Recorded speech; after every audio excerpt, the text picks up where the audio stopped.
And then we came back from Medjugorje and still struggling, still trying to do the 1 decade, right, together.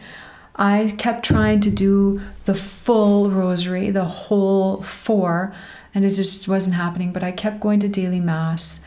And then 2019, which was about 6 months after we had been in Medjugorje, all of a sudden you stepped up and said, now we're going to start praying the family rosary, the 5 decades, not just the 1, but the 5. I'll never forget that day where you said that.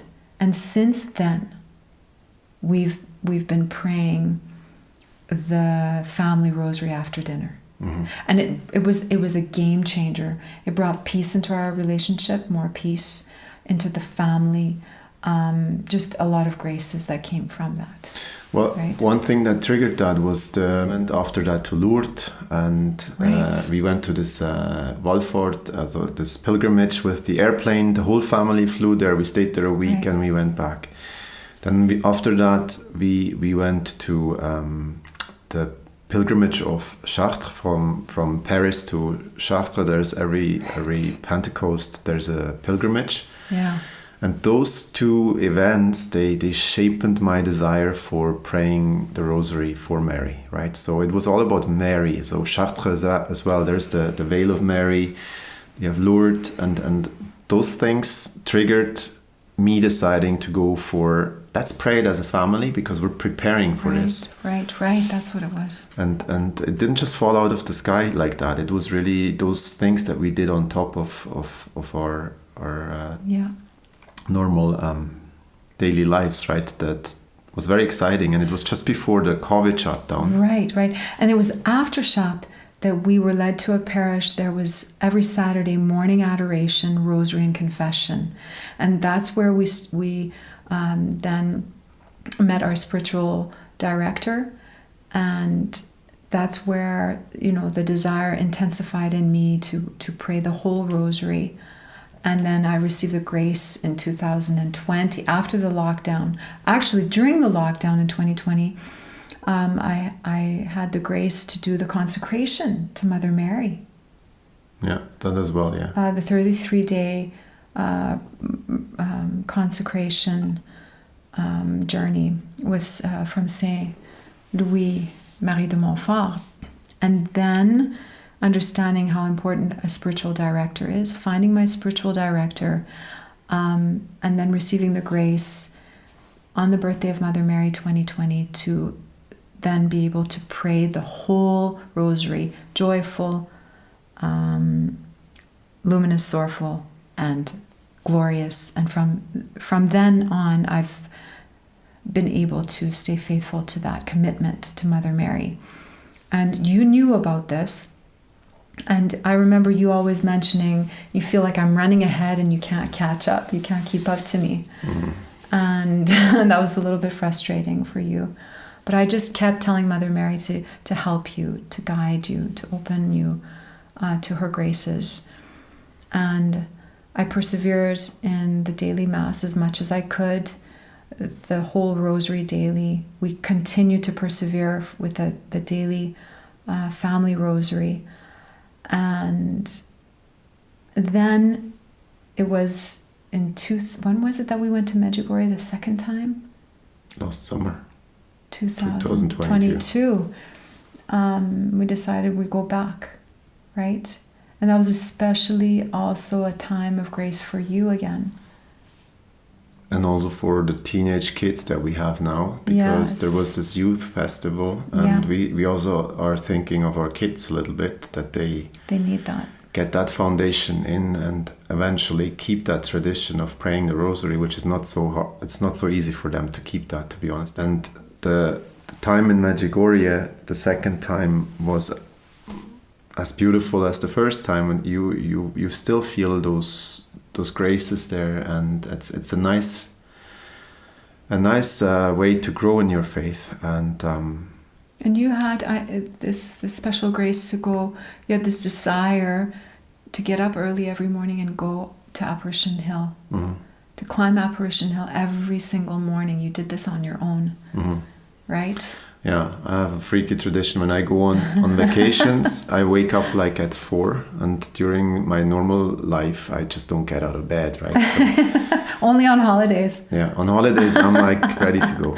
And I was really getting up like before the sun, and then I walked through the lands of Medjugorje up to the hill, just with the goal of giving the rosary to Mary. And I wanted to grow into the 3 rosaries a day.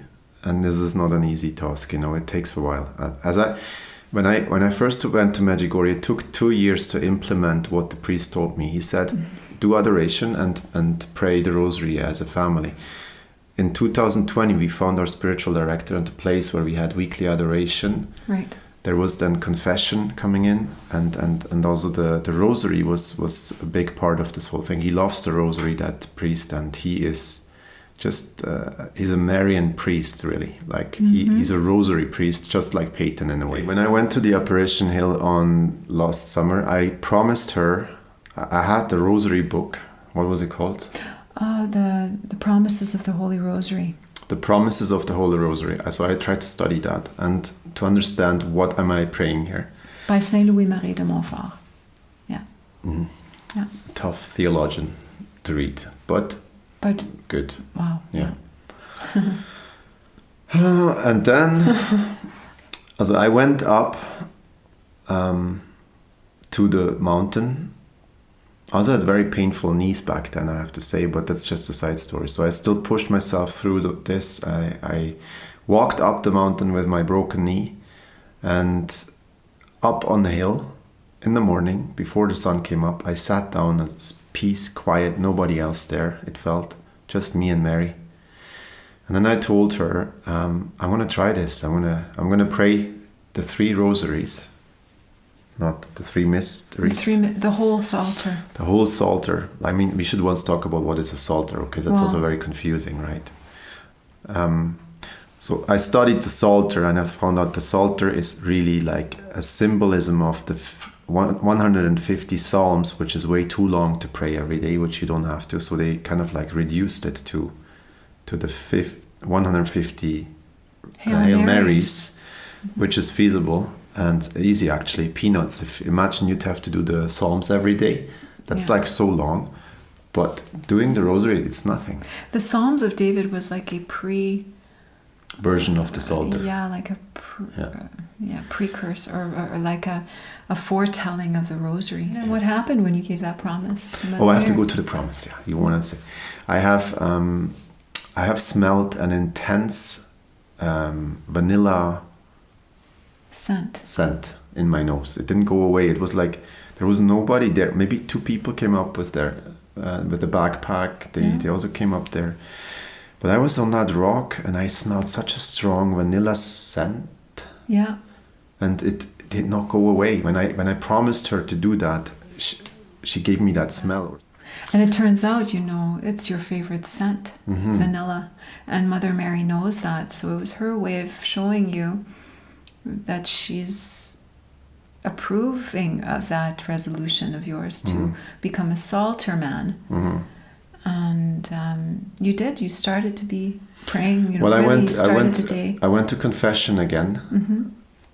Paddy wasn't there anymore, unfortunately. But there was another priest, and this time I chose a German priest because it was so packed. I had to go to someone. I wanted to do another confession. I went to this priest, and he gave me a big slap in the face. He did. I told him my problems, my sins, and then he tells me, "Are you praying enough?